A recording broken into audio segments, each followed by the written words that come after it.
Bismillahirrahmanirrahim. Assalamualaikum warahmatullahi wabarakatuh. Innal hamdalillah nahmaduhu ta'ala wa nasta'inuhu wa nastaghfiruh wa na'udzu billahi min shururi anfusina wa min sayyiati a'malina may yahdihillahu fala mudilla lahu wa may yudlil fala hadiya lahu. Asyhadu an la ilaha illallah wahdahu la syarika lahu wa asyhadu anna Muhammadan 'abduhu wa rasuluh. يا أيها الذين آمنوا اتقوا الله حق تقاته ولا تموتن إلا وأنتم مسلمون. وقال أيضا يا أيها الذين آمنوا اتقوا الله وقولوا قولا سديدا يصلح لكم أعمالكم ويغفر لكم ذنوبكم ومن يطع الله ورسوله فقد فاز فوزا عظيما. أما بعد فإن أصدق الحديث كتاب الله وخير الهدى هدى النبي صلى الله عليه وسلم وشر الأمور محدثاتها فإن كل محدثات بدعة وكل بدعة ضلالة وكل ضلالة في النار. Ma'asyiral muslimin wa muslimat rahimani wa rahimakumullah. Alhamdulillah, yang pertama senantiasa kita bersyukur dan memuji Allah Subhanahu wa taala atas seluruh kenikmatan yang Allah curahkan kepada kita sehingga pada malam hari ini Allah kumpulkan kita di tempat yang mulia, di salah satu rumah dari rumah Allah Subhanahu wa taala, dalam rangka bersama-sama mengais warisan para nabi dan para rasul, itu perkara ilmu agama ini. Mudah-mudahan apa yang kita niatkan dan kita amalkan menjadi wasilah menuju jannah surga Allah Subhanahu wa taala. Sebagaimana sabda Nabi sallallahu alaihi wasallam, "Man salaka tariqan yaltamisu fihi ilman, sahalallahu lahu bihi tariqan ilal jannah." Barang siapa yang menempuh suatu jalan dalam rangka mencari ilmu, itu ilmu syar'i, niscaya Allah mudahkan baginya jalan menuju ke dalam surga. Ma'asyiral muslimin rahimani wa rahimakumullah. Kita lanjutkan kajian kita dari Fadlul Islam, keutamaan ataupun keunggulan tentang Islam. Kita sampai pada bab yang kedua, bab wujubil Islam, bab tentang wajibnya masuk ke dalam agama Islam. Pertemuan sebelumnya sudah kita baca 5 dalil tentang wajibnya kita masuk ke dalam dinul Islam. Pada malam hari ini kita akan baca dalil yang ke-6, ke-7 dan ke-8. Qala al-mu'allif rahimahullah wa fi sahih an Ibnu Abbas radhiyallahu anhuma anna Rasulullah sallallahu alaihi wasallam qala abghadun nas ila Allah thalathatun mulhidun fil haram wa mubtakhin fil islami sunnata jahiliyah wa mutallibu dam imri'in bi khairi haqqin liyuhriqa damahu. Qala Syekhul Islam Ibnu Taimiyah qaddasallahu ruhahu qaluhu sunnata jahiliyah yandariju fiha kullu jahiliyatin mutlaqah aw muqayyadah, ay fi syakhsin duna syakhsin, kitabiyatin aw thaniyatin aw khairihuma min kulli mukhalafatin lima jad bihi al-mursalun. Dalil yang ke-6 di dalam sahih, yaitu Sahih Bukhari, dari Ibnu Abbas radhiyallahu anhuma, semoga Allah meridhai keduanya, bahwasanya Rasulullah sallallahu alaihi wasallam bersabda, abghadun nas ilallah thalathatun, manusia yang paling dibenci oleh Allah Subhanahu wa taala itu ada 3. Pertama adalah mulhidun fil haram, orang yang melakukan pelanggaran di tanah haram, yaitu di Mekah dan Madinah. Wa mubtakhin fil Islam sunnat jahiliyah. Yang kedua, orang yang mencari-cari perilaku jahiliyah padahal dia sudah masuk ke dalam agama Islam. Yang ketiga, wa mutallibu dam imri'in bi ghairi haqqin liyuhriqa damahu. Orang yang memburu darah seseorang tanpa hak untuk ditumpahkan darahnya. Berkata Syekhul Islam Ibnu Taimiyah qaddasallahu ruhahu, perkataan Nabi tentang sunnat jahiliyah, perilaku jahiliyah, yang dari fiha kullu jahiliyatan mutlaqah aw muqayyadah, masuk atau mencakup di dalamnya setiap perilaku jahiliyah yang sifatnya mutlak ataupun muqayyad. Maknanya fi syakhsin duna syakhsin, perilaku yang dilakukan oleh seseorang duna syakhsin, tapi tidak dilakukan oleh orang lain. Kitabiah, baik itu adalah orang-orang ahlul kitab, Yahudi dan Nasrani, awathaniyah atau orang-orang penyembah berhala, au ghairihima atau selain dari keduanya. Min kulli mukhalafatin lima ja'at bihi al-mursalun, setiap menyelisihi apa yang dibawa oleh Rasul, yang dibawa oleh para Rasul, maka itu disebut perilaku jahiliyah. Ini diantara dalil yang dibawakan oleh mu'alif, yaitu Syekh Muhammad bin Abdul Wahhab rahimahullah ta'ala. Kemudian pensyarah menjelaskan tentang dalil yang keenam ini. Hadis Ibnu Abbas radhiyallahu anhuma, hadis dari sahabat Ibnu Abbas radhiyallahu anhuma, bahwasanya Rasulullah sallallahu alaihi wasallam mengatakan abghadun nasi ila Allah thalathatun ila akhirih. Hadis ini diriwayatkan oleh Imam Bukhari. Maka di awal beliau mengatakan wa fis sahih, yang dimaksud sahih di sini adalah sahih Al-Bukhari. Apa maksud hubungan dalil tersebut dengan bab yang kita baca, yaitu tentang wajibnya masuk ke dalam agama Islam dengan dalil ini? Itu adalah tentang sabda Nabi sallallahu alaihi wasallam tentang kelompok yang kedua. Tadi Nabi mengatakan manusia yang paling Allah benci itu ada 3. Yang pertama adalah orang yang melakukan pelanggaran di tanah haram. Yang kedua, orang yang mencari-cari perilaku jahiliyah di dalam Islam atau padahal sudah masuk Islam. Syahidnya adalah di sini. Apa itu sunnah jahiliyah? Apa itu perilaku jahiliyah? Di sini pensyarah menjelaskan kullu ma khalafa ma jabi ar-rasul sallallahu alaihi wasallam. Setiap apa yang menyelisihi yang dibawa oleh Rasul sallallahu alaihi wasallam itu namanya perilaku jahiliyah.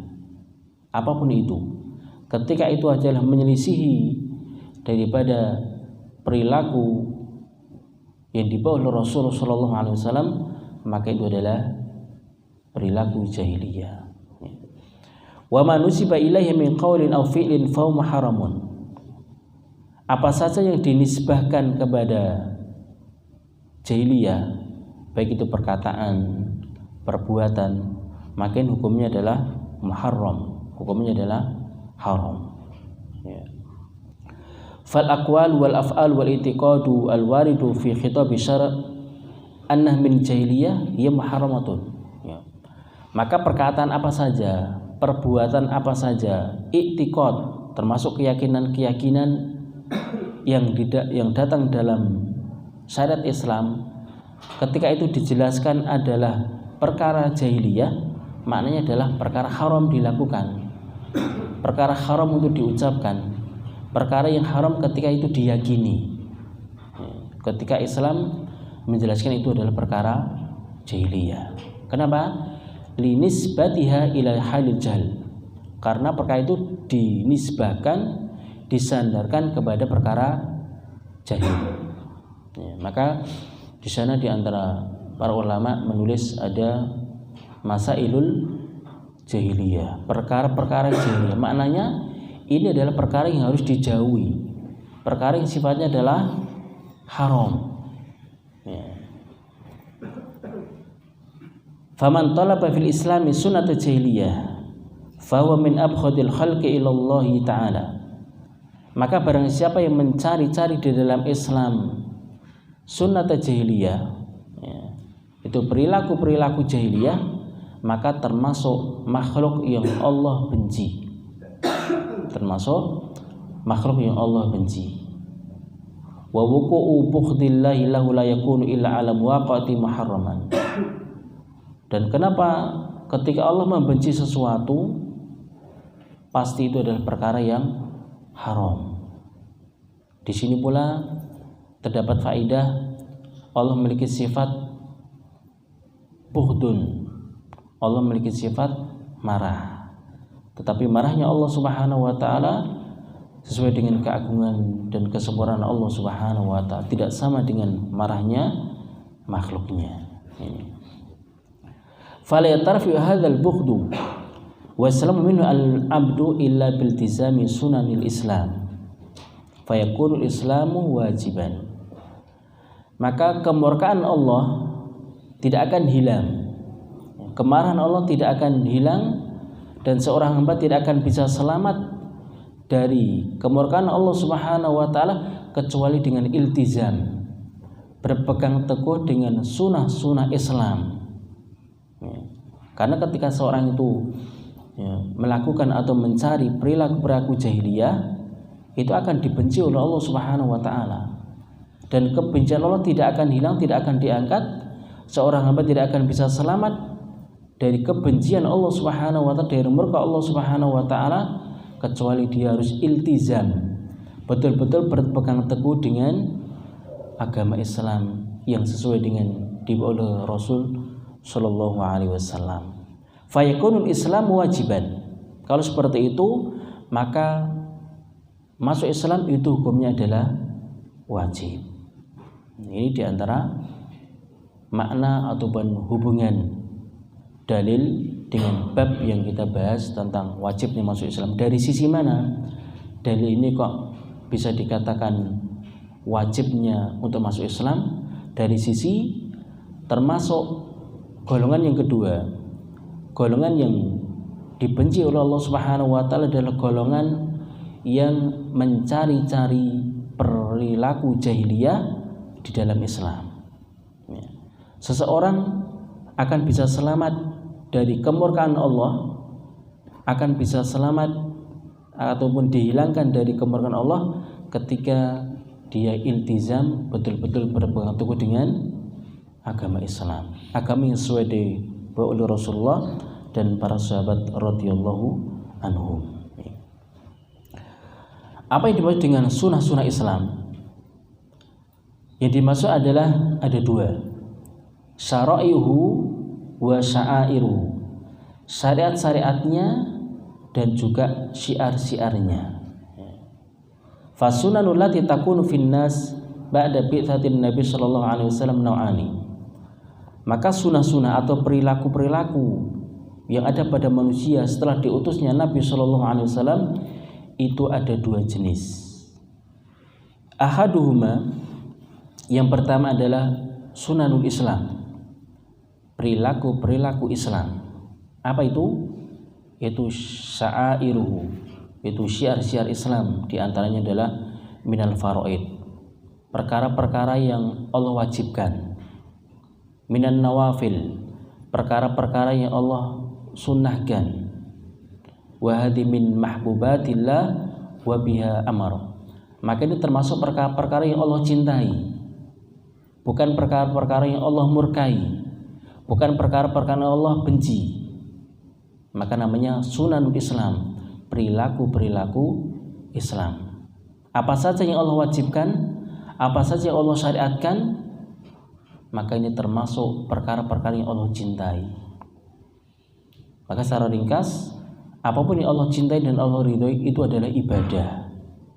Sebagaimana definisi tentang ibadah, sebagaimana dipanggil oleh Syekhul Islam Ibnu Taimiyah, al-ibadatu ismun jami'un li kulli ma yuhibbullahu wa yardah minal aqwal wal af'al adh-dhahira wal batinah. Apa itu ibadah?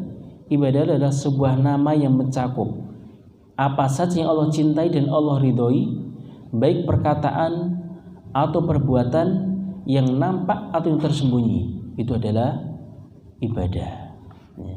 Maka sunnah Islam itu identik dengan ibadah.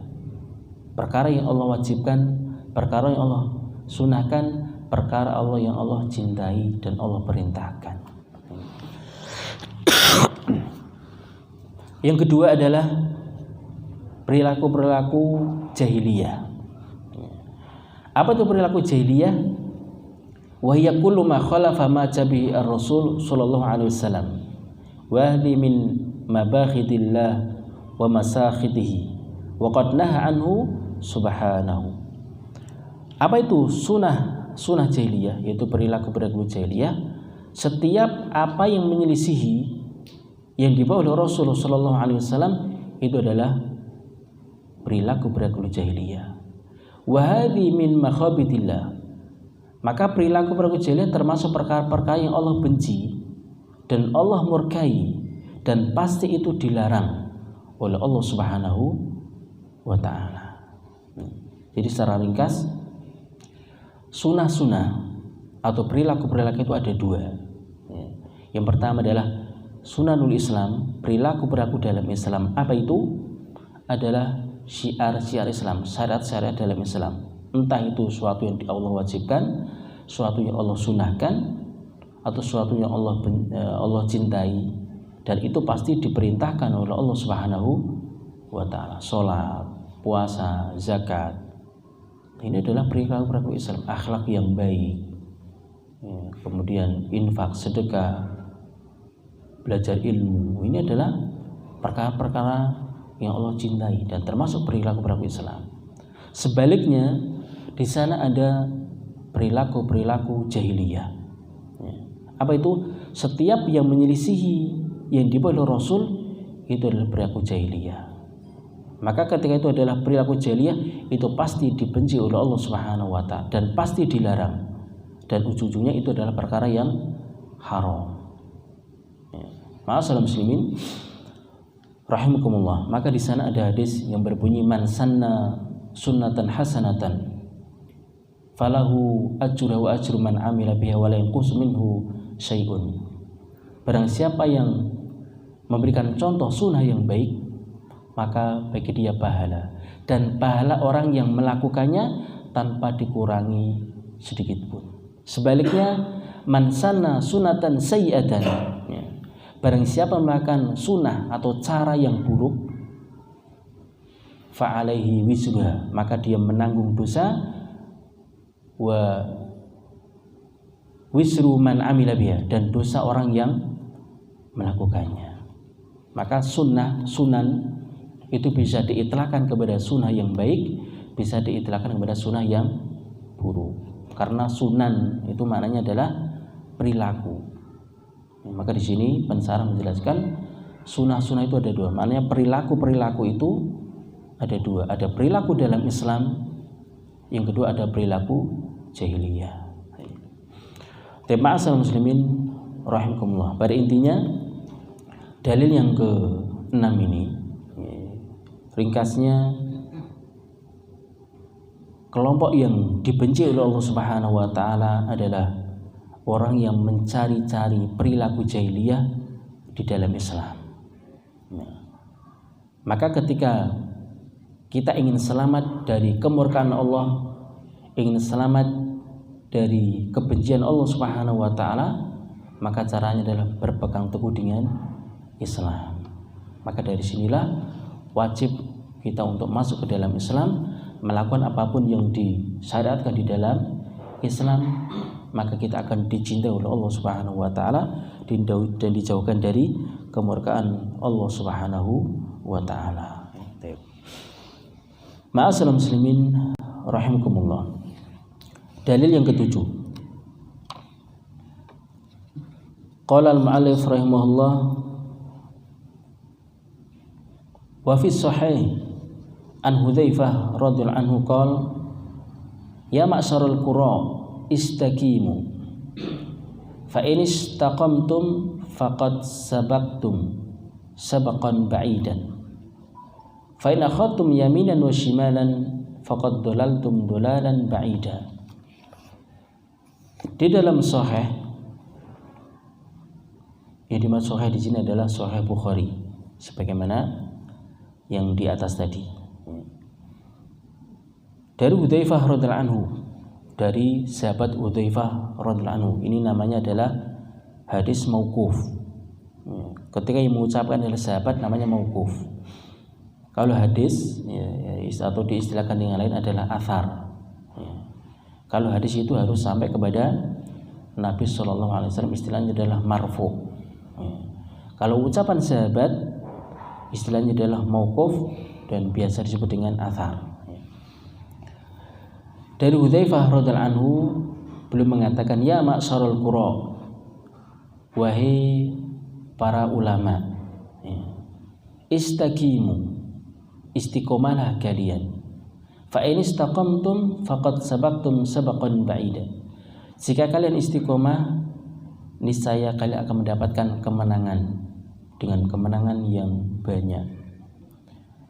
Fa in akhadtum yaminan wa shimalan, namun jika kalian menoleh ke kanan dan ke kiri, faqad dalaltum dalalan ba'ida, maka kalian akan sesat dengan kesesatan yang jauh. Ma'asyiral muslimin rahimani wa rahimakumullah. Jadi hadis ini ataupun athar ini dari sahabat Hudzaifah radhiyallahu anhu. Hadis riwayat Imam Bukhari, yang ini namanya adalah mauquf, perkataan Hudzaifah radhiyallahu anhu, yang mana sanadnya adalah sahih, dikeluarkan oleh Imam Bukhari. Kemudian apa hubungan bab dengan athar ini? Itu dalam perkataan beliau tentang kata-kata istaqimu, istiqomalah kalian, dan juga perkataan beliau fa in akhadtum yaminan wa shimalan, jika kalian menoleh ke kanan dan ke kiri, maka kalian akan tersesat dengan kesesatan yang jauh. Maka untuk mendapatkan kemenangan, mendapatkan keberuntungan, tentunya dengan cara masuk ke dalam Islam. Tidak akan mungkin terwujud seseorang akan berhasil, seseorang akan menang, seseorang akan beruntung kecuali berpegang teguh dengan Islam. Fayakunu wajiban. Kalau begitu, masuk Islam hukumnya adalah wajib. Karena ketika kita ingin betul-betul menjadi orang yang beruntung, menjadi orang yang menang. Sebaliknya, ketika kita menoleh ke kanan dan ke kiri, tidak istiqomah, tidak lurus, maka kita akan tersesat dengan kesesatan yang jauh. Sebagaimana dalil yang sebelumnya, maka Allah mengatakan wa anna hadza sirati mustaqima fattabi'uhu. Dalil yang sebelumnya ini sesuai. Allah mengatakan wa anna hadza sirati mustaqima. Sesungguhnya ini adalah jalanku yang lurus. Fattabi'uhu, ikutilah jalan tersebut. Mana untuk mengikuti Islam, mengikuti satu jalan. Dan Allah melarang wala tattabi'us subula, jangan kalian mengikuti jalan-jalan yang lain, menoleh ke kanan ke kiri. Fattafarraqa bikum an sabilih, maka kalian akan cerai-berai dari jalan yang lurus tadi. Begitu pula athar ini, maka Hudzaifah mengatakan ya ma'syarul qura, wahai para ulama, istaqim, istiqomahlah kalian, luruslah kalian. Jika kalian lurus betul-betul, kalian akan mendapatkan kemenangan dan keberuntungan. Tetapi ketika kalian menoleh ke kanan dan ke kiri, sebagaimana ayat tadi, ketika kita tidak lurus dalam menjalankan Islam ini, tetapi mengambil yang sebelah jalan yang kanan sebelah kiri, karena subul kanan dan kiri tadi, sebagaimana pertemuan yang lalu, maknanya adalah perkara bid'ah ataupun perkara syubhat dan syahwat. Pasti ketika kita mengikuti perkara yang baru dalam agama, perkara bid'ah atau perkara syubhat dan syahwat, pasti kita akan tersesatkan, akan binasa. Maka di sini hubungannya sangat erat sekali. Ketika kita ingin dapatkan kemenangan, maka istiqomahlah, luruslah di atas Islam, sehingga betul-betul kita mendapatkan kemenangan dan keberuntungan. Ibnu Malik di sini menjelaskan tentang qurra. Apa itu qurra? Qurra di sini, kalau kebiasaan para salaf, qurra itu adalah al-alimuna bil Qur'an wa sunnah al-amiluna bihima. Istilah qurra, kalau menurut para salaf, itu adalah orang-orang yang alim, betul-betul mengetahui tentang perkara Al-Quran dan juga sunnah ataupun hadis, al-amiluna bihima, sekaligus mengamalkan isi daripada keduanya. Ini namanya qurra.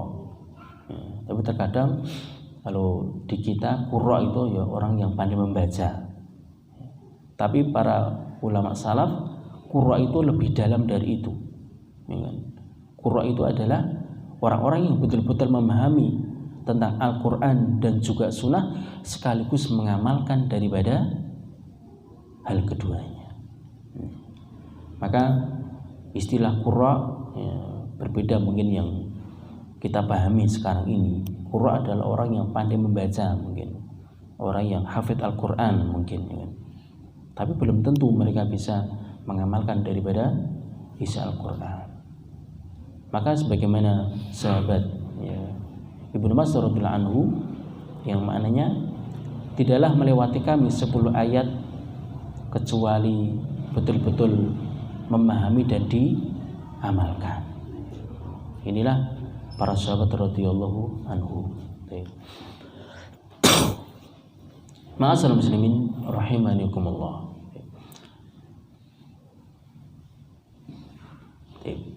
Masuk dalil yang ke-8. Qala al-mu'allif rahimahullah wa qala amba'ana Ibnu Uyainah an Mujalid an Sya'bi an Masruq qala Abdullah yakni Ibnu Mas'ud radhiyallahu anhu, laisa amun illa walladhi ba'dahu syarrun minhu, la aqulu amun akhsabu min amin wala amirun khairun min amirin, lakin dhahabu ulamaikum wa khiyarikum thumma yahduthu aqwamun yakisuna al-umur bi araihim fa in hadimul islam withlam. Wa qala, dan berkata, amba'ana, telah menceritakan kepada kami Ibnu Uyainah dari Mujalid, dari Sya'bi, dari Masruq, berkata Abdullah, yaitu Abdullah Ibnu Mas'ud radhiyallahu anhu. Sama ini adalah athar, istilahnya mauquf, yang mengatakan ada Abdullah Ibnu Mas'ud radhiyallahu anhu. Beliau mengatakan laisa amun, tidak ada suatu masa atau suatu tahun kecuali setelahnya lebih buruk darinya. Tidak ada suatu tahun atau suatu masa kecuali setelahnya syarrun minhu, lebih buruk darinya. La aqulu amun akhsabu min amin. Aku tidak mengatakan tahun yang di situ tahun yang mungkin mengalami kesuburan, diberikan hujan yang banyak dari tahun tersebut. Tidak pula aku mengatakan amirun khairun min amirin, ada seorang pemimpin yang lebih baik dari pemimpin yang lain. Lakin akan tetapi dhahabu ulamaikum wa khiyarikum, wafatnya ulama-ulama kalian dan wafatnya orang-orang yang baik di antara kalian. Thumma yuhdatsu aqwamun, kemudian muncul sekelompok orang yakisuna umura bi araihim, mereka memahami perkara agama dengan akal-akal mereka. Fa in hadimul islam withlamau, pada akhirnya Islam binasa dan lenyap. Ma'asyiral muslimin rahimani wa rahimakumullah. hubungan bab dengan athar ini itu ucapan Abdullah bin Mas'ud, lakin dhahabu ulama'ikum wa khiyarikum, akan tetapi tahun yang lebih jelek dari tahun setelahnya adalah wafatnya ulama-ulama kalian dan orang-orang yang baik di antara kalian. Thumma yahdutsu aqwamun yakisunal umur bi ara'in. Kemudian muncul sekelompok orang yang mereka memutuskan perkara agama dengan akal-akal mereka. Fa'in hidu, pada akhirnya Islam binasa dan menjadi lenyap. Ya. Ma'asyiral muslimin rahimakumullah. Ya. Islam akan tenggelam, Islam akan lenyap, akan binasa ketika para ulama dan juga orang-orang yang baik ini diwafatkan oleh Allah Subhanahu wa taala. Karena tidak akan bisa yang menjaga lagi tentang ajaran Islam yang sebenarnya. Ya. Maka dalam hadis yang lain Rasulullah mengatakan, innallaha la yakbitul ilma intiza'an yang tazu minal ibad walakin biqabdil ulama. Ya. Sesungguhnya Allah Subhanahu wa taala tidak mencabut ilmu ini dengan sekali cabutan, tapi dengan cara mematikan para ulama. Sehingga ketika sudah tidak ada para ulama lagi, ittakhadhan nasu ru'usan juhala, maka manusia mengangkat pemimpin-pemimpin yang jahil. Diangkat pemimpin-pemimpin yang bodoh. Fasu'ilu, mereka pun ditanya. Fa'aftau bi khairi ilmin, ketika ditanya mereka pun berfatwa tanpa ilmu karena memang orang-orang jahil. Fadhallu wa adhallu, pada akhirnya mereka sesat dan juga menyesatkan orang lain. Nah, maka begitu pula di sini. Ya. Islam tidak akan mungkin terjaga kecuali betul-betul seseorang harus iltizam, berpegang teguh dengan Islam yang sebenar-benarnya. Ya. Fayaqul iltizam wajiban, maka berpegang teguh dengan Islam itu hukumnya adalah wajib. Fa idza iltamazama al-khalqu dinul Islam wa danu bima ja'a bin Nabi sallallahu alaihi wasallam wa fasafi muhwitul Islam wa qawiya fin nufus. Apabila seorang hamba itu betul-betul iltizam, ya, berpegang teguh dengan agama Islam, ya, kemudian mereka betul-betul melakukan apa yang dibawa oleh Rasul sallallahu alaihi wasallam, maka Islam akan terjaga. Wa qawiya fin nufus, dan akan semakin kuat di dalam jiwa-jiwa mereka. Ini kuncinya. Islam akan senantiasa akan kokoh, akan senantiasa muncul ketika betul-betul orang-orangnya berpegang teguh dengan kuat. Maka Islam akan terjaga. Tetapi sebaliknya, wa in taraku ma'a dhahabi ulama'in, jika mereka meninggalkan Islam ditambah lagi wafatnya para ulama dan orang-orang yang baik, fa inna la yazalu uratan tanqus urwatan, maka sedikit demi sedikit akan lenyap, sedikit demi sedikit akan hilang. Maka dari sini wajibnya seseorang betul-betul masuk di dalam agama Islam dan betul-betul berpegang teguh dengan ajaran Nabi Shallallahu Alaihi Wasallam.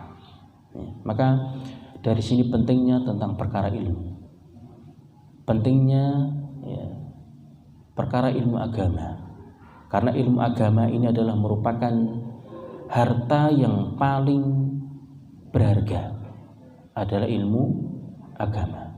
Ketika seseorang itu betul-betul peduli dengan perkara ilmu agama, maka dia akan mendapatkan kebahagiaan dunia dan akhirat.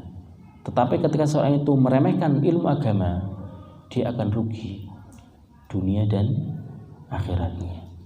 Maka tidak heran Rasulullah SAW banyak sekali menyebutkan tentang keutamaan para ulama, keutamaan orang-orang yang berilmu banyak sekali. Begitu pula Allah Subhanahu wa taala, ya kan? Yarfa'illahu alladziina aamanu minkum walladziina utul ilma darajat. Allah akan mengangkat derajat orang-orang yang berilmu, para ulama, ya kan? Begitu pula malaikat pun hormat, ya, kepada orang-orang mencari ilmu. Dengan bentuk apa? Meletakkan sayap mereka kepada orang-orang yang mencari ilmu. Begitu pula ikan yang ada di dasar laut memintakan ampun kepada orang-orang yang mencari ilmu dan para ulama.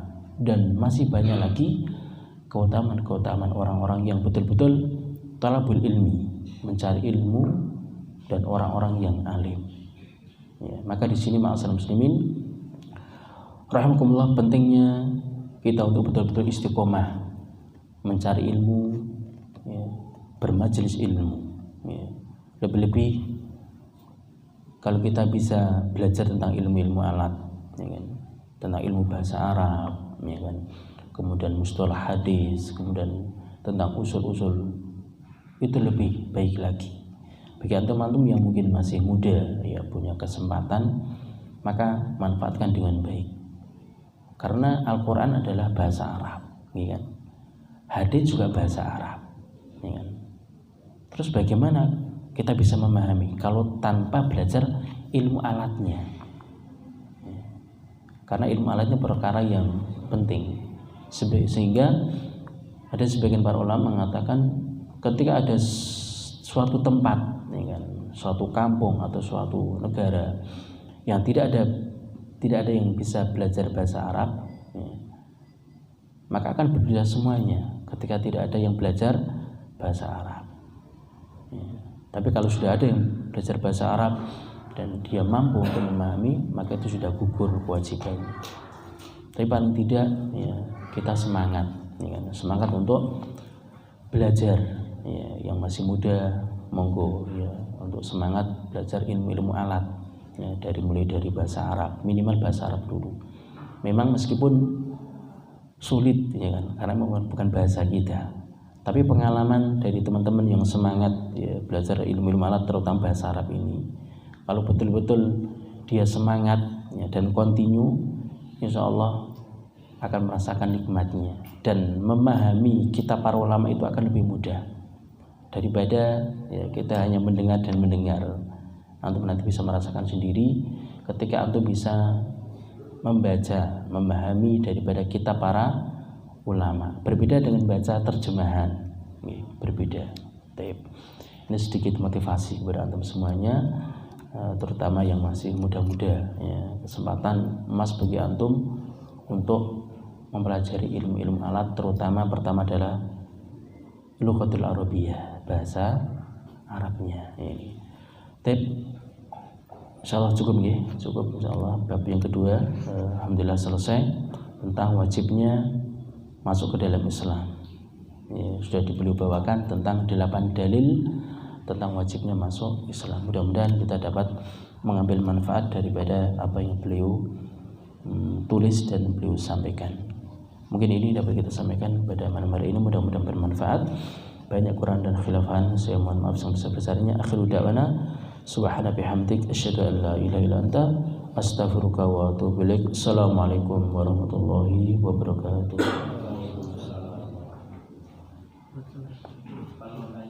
Yeah. Yang